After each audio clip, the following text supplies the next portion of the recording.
د نیوز پریس چینل لیدونکو السلام علیکم. ستړي مشئ په موکړه تازه لاندو مهم خبرونو ته. عمران خان بیا پور اخلي کارپانوي پاکستان په غر کې دودای. د پاکستاني رسنیو د راپورونو له مخې د دغه هیواد لومړي وزیر عمران خان څرګنده کړې سره له دې چې یو شمېر هیوادونو ته خپل صادرات ډېر کړي دي، خو بیا هم اقتصادي پراختیا کې کوم بدلون نه تر سترګو کیږي، نو مجبور یو وار بیا له IMF څخه پور واخلي.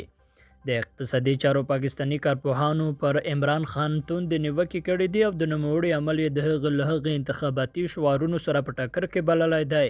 ویل یې کشکول ماتوي او پورونه به نه اخلي. دوی وایي چې عمران خان په دې توګه غواړي پاکستان او پاکستانیان غرق کړي، ځکه د دوی په باور څومره چې باراني پورونه ډیریږي په همغه کچه په کور دننه د توکو بیې لوړیږي. دوی ټینګار کړی دی چې عمران خان باید د پیاوړي اقتصادي پالیسي جوړه کړي، نه دا چې کچکول راواخلي او خیراتونه ټول کړي. او د لوګر او کابل ګردیز لویې لارې امنیت ساتنې لپاره ځانګړي طالب ځواکونه ګمارل کیږي. په لوګر ولایت کې د منصوري کلو اردو اړوند د څلورمې پلې لوا طالب چرباکي وایي د لوګر ولایت او همدارنګه د کابل ګردیز لویې لارې د لا ښه امنیت ساتنې لپاره به ځانګړي ځواکونه په دنده وګمارل شي. دوی دغه څرګندونې د هغه 150 اردو او کمانډو سرتیرو په پراغت غونډه کې وکړي چې په یاده لوا کې یې 2 میاشتنۍ نظامي زده کړې ترسره کړې دي. د څلورمې پلې لوا قومندان روح الله وسیق ویل پر هغو سرتیرو ته په ښه ډول د نظامي زده کړو ترڅنګ له خلکو سره د چلند برخه کې روزنه ورکړې چې د هغه په وینا وبه کولی شي ترڅو د لوګر ولایت او د کابل ګردیز لویې لارې امنیت تامین کړي. وسیق وایي دغه سرتیرو چې نن ورته د پرعات مراسم نیول شوي، دوی په ډېر ښه ډول د وسلو کارولو او له خلکو سره د ښه چلند په برخه کې زده کړې ورکړې.